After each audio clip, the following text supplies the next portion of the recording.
The discovery. The borrowed ring. Welcome to Twisted Heartstrings. Don't forget to like and subscribe to the channel. The gift that changed everything. The morning started like any other Thursday in Manhattan.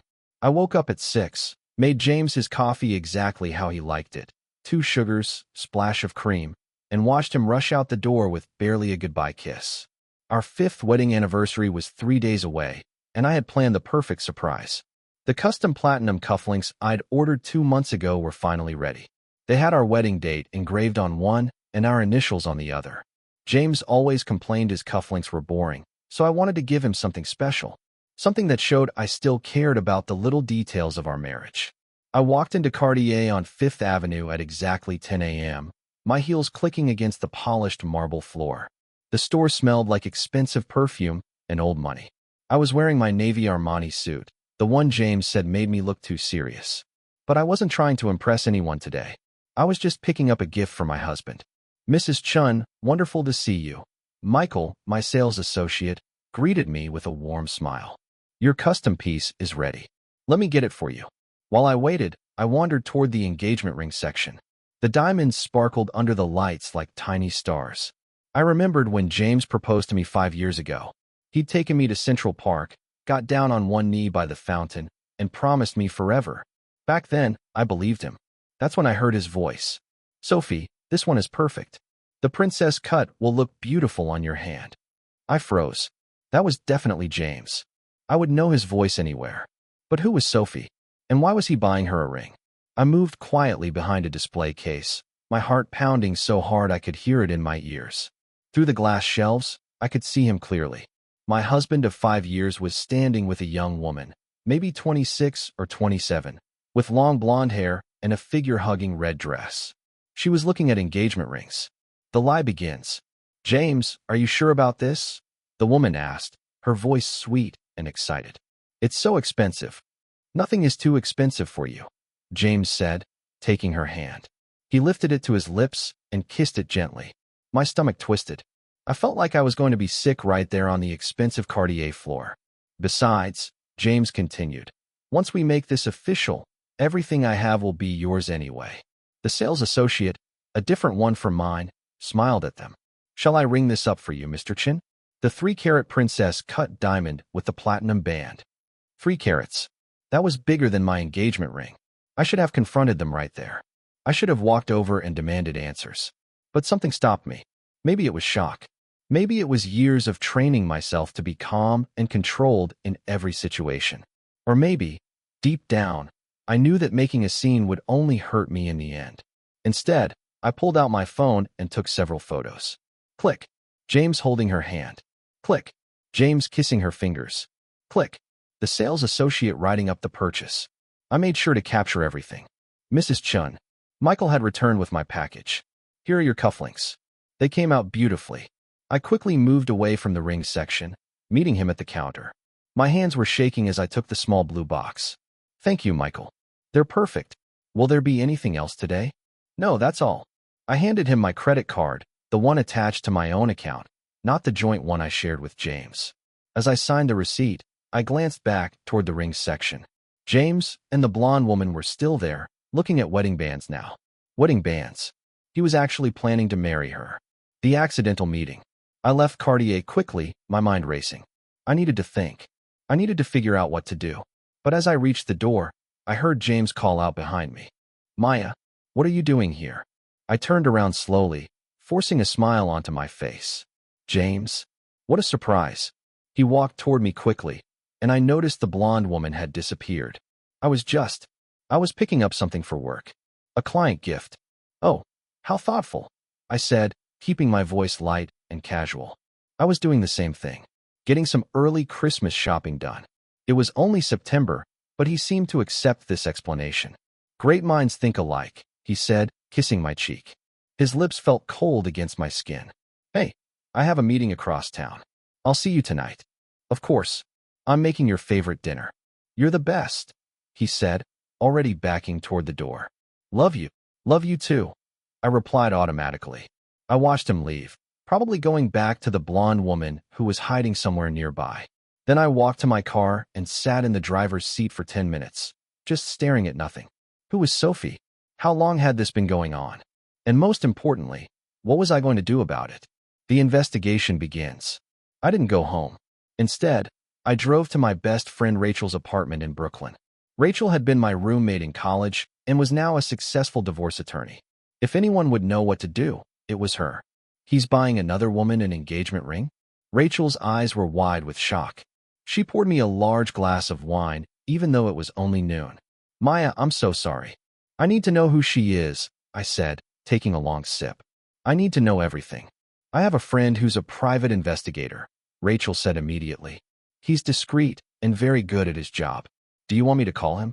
I nodded. Yes. But Rachel, I need you to understand something. I can't just leave James. It's not that simple. Rachel frowned.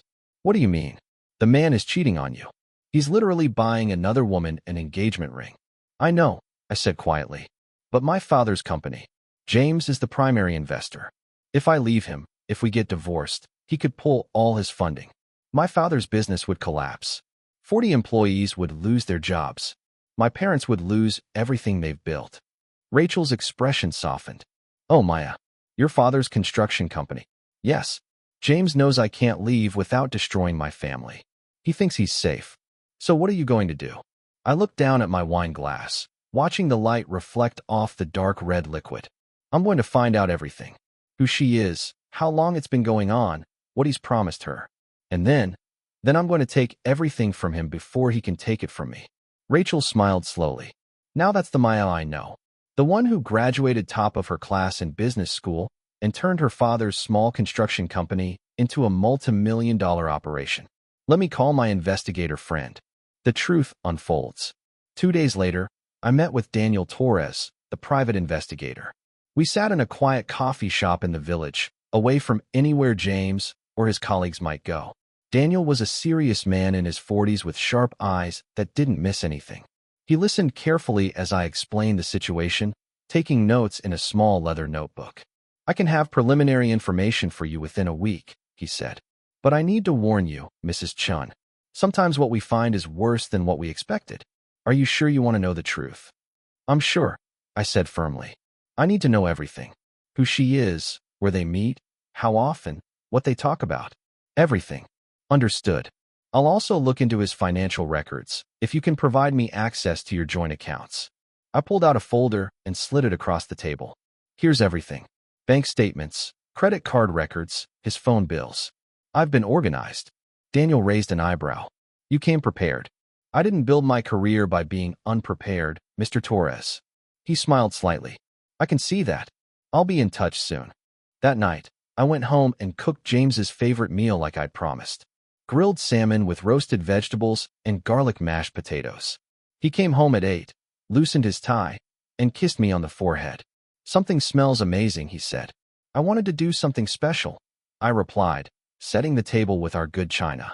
Our anniversary is tomorrow. Is it really? Time flies. He sat down and started eating.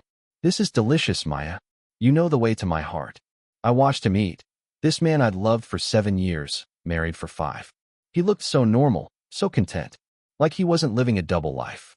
Like he wasn't planning to leave me for a younger woman. James, I said carefully, I've been thinking. For our anniversary, what if we took a trip? Just the two of us. Maybe to Italy? We've always talked about going to Tuscany. He looked uncomfortable. That sounds great, honey, but work is really busy right now. Maybe in a few months. Of course, I said, smiling. Whenever works for you. In a few months, I thought. You won't have a job to be busy with. The company connection. The next morning, on our actual anniversary, James left early for work. He said he had an important client meeting that couldn't be rescheduled. He gave me a generic card with a generic message and a gift certificate to a spa. Nothing personal. Nothing that showed he'd put any thought into it. I didn't give him the cufflinks. Instead, I put them in my drawer and decided to save them for later. Maybe I'd give them to someone who actually deserved them. My phone rang at 10. It was Daniel. Mrs. Chun, I have some information for you. Can we meet? I'll be there in 30 minutes. We met at the same coffee shop. Daniel handed me a folder, his expression serious. Her name is Sophie Martinez, he began. She's 26 years old and works as James's executive assistant. She's been with the company for 8 months. 8 months. The affair had been going on for 8 months. They meet at the Plaza Hotel every Tuesday and Thursday afternoon, Daniel continued. He tells you he has client meetings, but he's been using company funds to pay for the rooms. Company funds? That got my attention. Yes, I found several irregularities in his expense reports. He's been billing personal expenses to the business. The hotel rooms, expensive dinners, jewelry purchases. It all adds up to about $200,000 over the past 8 months. I felt a surge of anger mixed with something else. Hope. If James was stealing from the company, that was evidence I could use. There's more, Daniel said. I tracked his phone records. He's been in contact with a lawyer specializing in business acquisitions. It appears he's planning to sell his shares in your father's company to a competitor. My blood ran cold. What?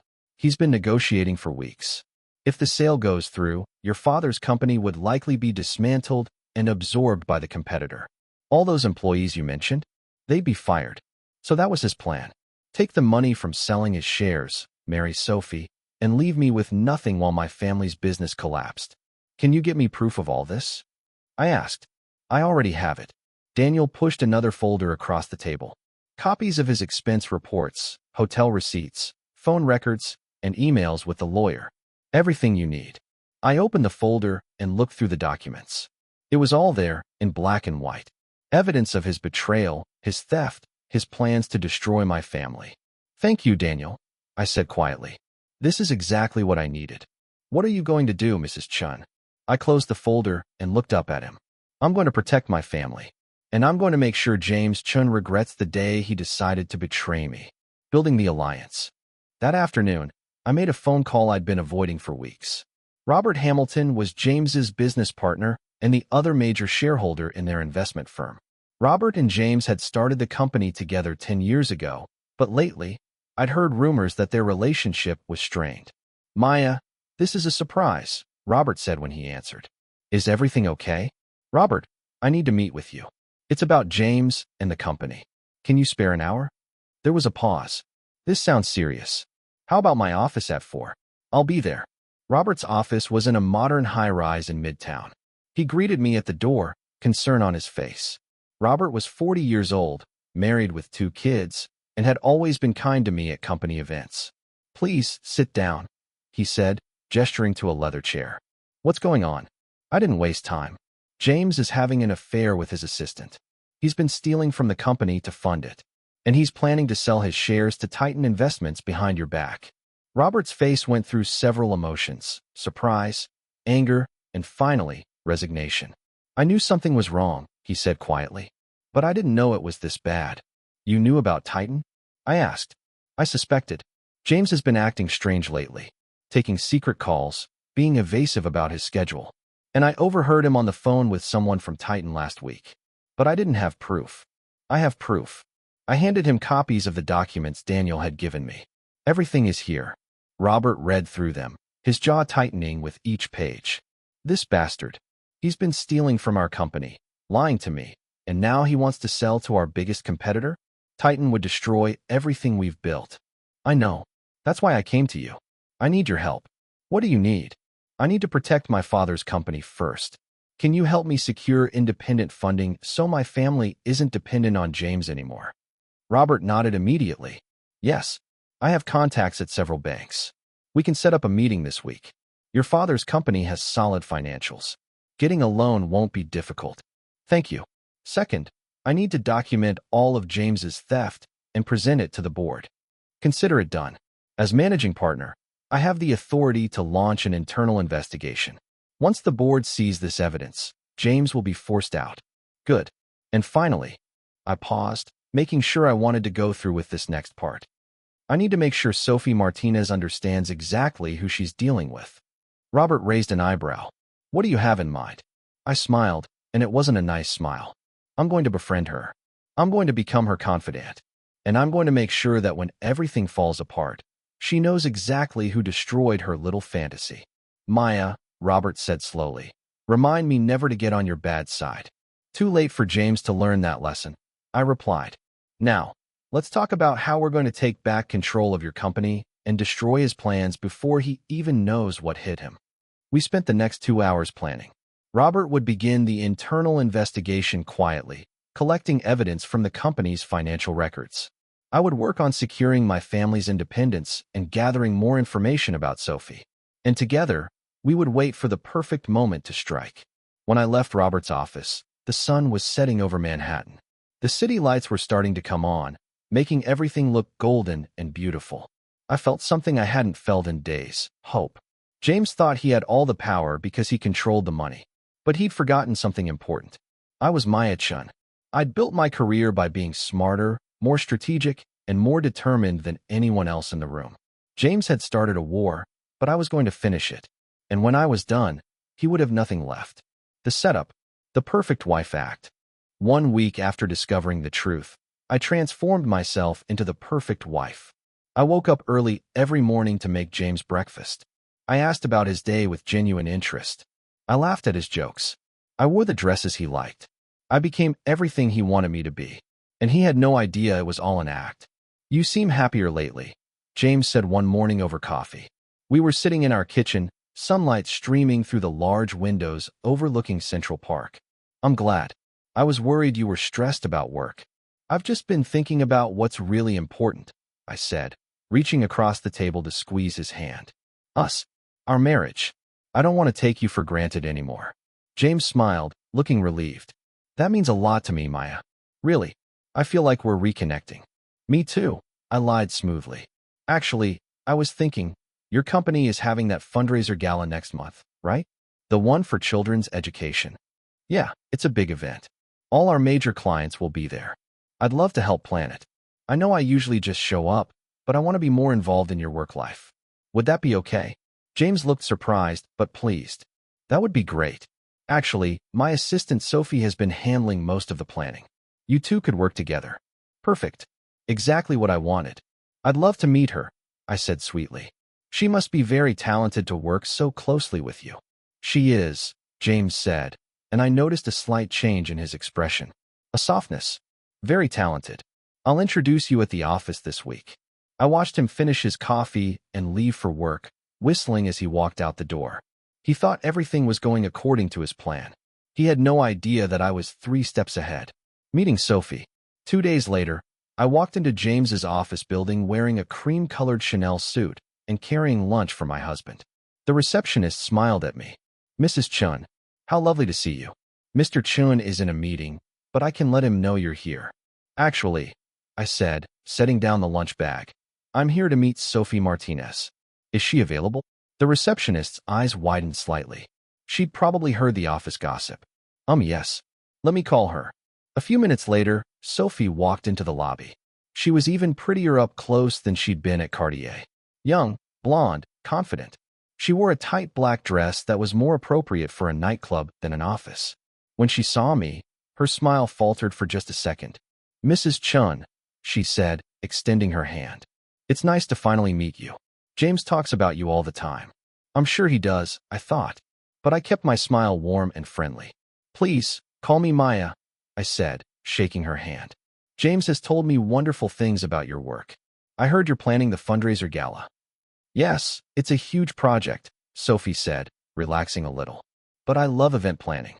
"That's perfect. I wanted to offer my help. I have some experience with charity events, and I'd love to be more involved in James's work." Sophie looked uncertain. That's very kind of you. But I'm sure you're busy with your own work." "Not too busy to support my husband," I said, linking my arm through hers like we were old friends. "Come on, let's get coffee, and you can tell me all about your plans." My treat. Sophie couldn't refuse without being rude. So 15 minutes later, we were sitting in a Starbucks 3 blocks from the office, and I was watching her carefully while pretending to be fascinated by table centerpiece options. "So, Sophie," I said casually, "have you been with the company long?" 8 months, she said. "It's been amazing. James is such a great boss. So supportive and encouraging." "I bet he is." "That's wonderful. You know, it's nice that James has someone he can rely on. He works such long hours. Sometimes I worry about him staying late at the office." Sophie's face flushed slightly. "Oh, well, we do work late sometimes. But it's always for important projects." "Of course," I said sympathetically. "It must be hard on your personal life, though. Do you have a boyfriend?" "No," Sophie said quickly. No, I'm focused on my career right now. That's smart, I said, taking a sip of my latte. Men can be so complicated. Trust me, even after 5 years of marriage, I'm still figuring James out. Sophie leaned forward slightly. Can I ask you something, Maya? How do you keep things exciting in your marriage? After 5 years. I nearly laughed. She was actually asking me for relationship advice about my own husband. Honestly, I said, looking thoughtful. I think the key is trust and communication. James and I tell each other everything. No secrets. That's how we stay strong. Sophie looked down at her coffee, and I saw guilt flash across her face. Good. That sounds nice, she said quietly. It is, I said firmly. I don't know what I'd do without that trust. If James ever lied to me or betrayed me, I let my voice trail off, then smiled brightly. But that would never happen. We're solid. Sophie looked uncomfortable now, and I decided to push a little harder. You know what's funny? I said, pulling out my phone. James and I have been looking at vacation homes in the Hamptons. We want to start a family soon, and we think a beach house would be perfect for kids. Want to see the listings? I showed her photos of beautiful houses with white picket fences and big backyards. Sophie's face went pale.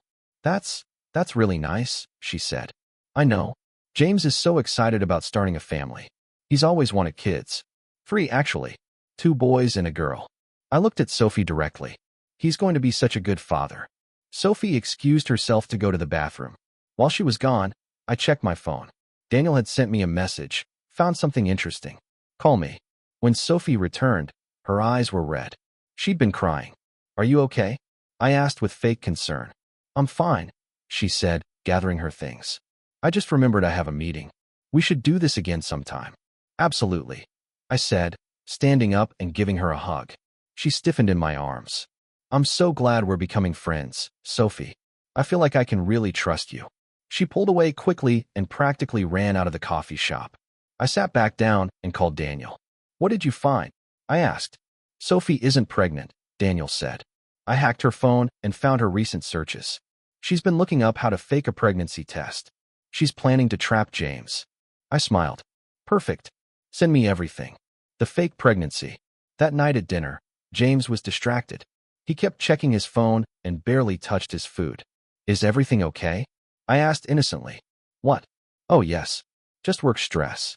I met Sophie today, I said, watching his reaction carefully. She seems lovely. Very dedicated to her job. James's fork clattered against his plate. You met Sophie? Yes, I offered to help with the gala planning. She's very sweet. We had coffee and talked about all sorts of things. I paused. She seems a bit stressed, though. I hope you're not working her too hard. No, James said quickly. She's fine. She's great. His phone buzzed. He grabbed it immediately, read the message, and his face went white. I need to make a call, he said, standing up abruptly. Work emergency. He went into his office and closed the door. But our apartment had thin walls, and I could hear every word. Sophie, calm down. No, she doesn't suspect anything. I know you're scared, but everything is fine. What? What do you mean you're pregnant? I pressed my ear closer to the door. Are you sure? Have you been to a doctor? Okay, we'll figure this out. No, I can't leave Maya right now. It's complicated. The company, her father's business, it's all connected. I need more time. I heard him pacing. I love you too. Yes, I promise, we'll be together. Just give me a few more months to arrange everything. Don't cry, baby. Please don't cry. I walked back to the dining room and sat down. So Sophie had played her trump card. The fake pregnancy. She was more desperate than I thought. When James came back 15 minutes later, he looked exhausted. Is everything okay? I asked. Yes, fine. Just a client issue. He sat down and forced a smile. How was the rest of your day? Good, I said. Actually, I have some news. My father called. His company just secured a major new contract. They're expanding the downtown office building. James perked up. Really? That's great news. I know. And the best part is, they got independent funding from Metropolitan Bank. They won't need your investment anymore for this phase. I watched James's expression change from pleased to confused to worried.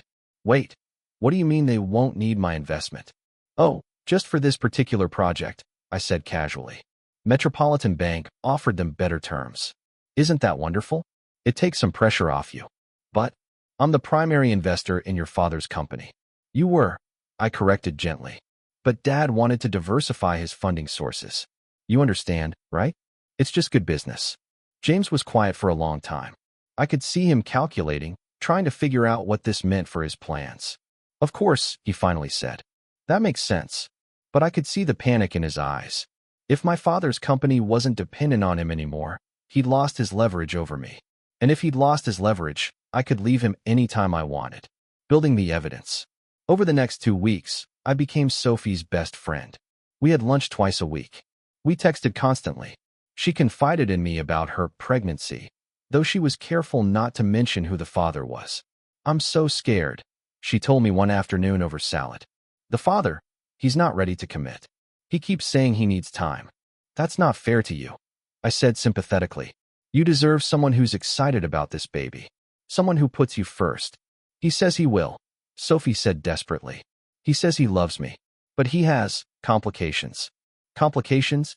I raised an eyebrow. Like what?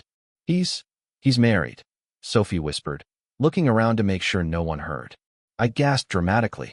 Sophie, you're having an affair with a married man. She started crying. I know it's wrong, but you don't understand. He doesn't love her. His marriage is just for business. He's going to leave her and be with me. Oh, honey, I said, reaching across the table to hold her hand. That's what they all say? Married men never leave their wives. He will, Sophie insisted. He promised.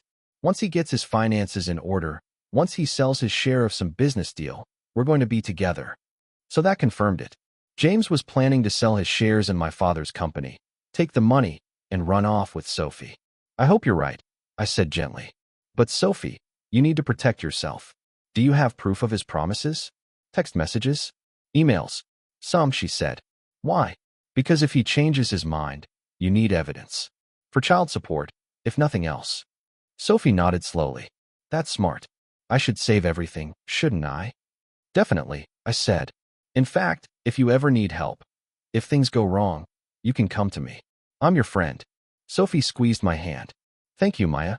You're so kind. You're not like the other women I know. They're all so fake. The irony was not lost on me. The board meeting set up. Meanwhile, Robert was making progress on his end. He called me one evening while James was supposedly at the gym, probably with Sophie. Maya, I have everything we need, Robert said. The financial audit is complete.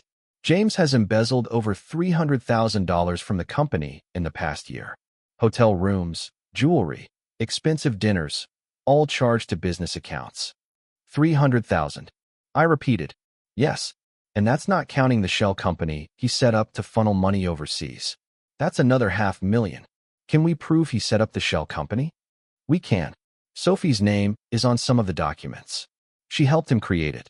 Perfect. Sophie's involvement meant she could be charged as an accomplice. When everything fell apart, James wouldn't be able to run to her for comfort because she'd be facing legal trouble too. When can you present this to the board? I asked.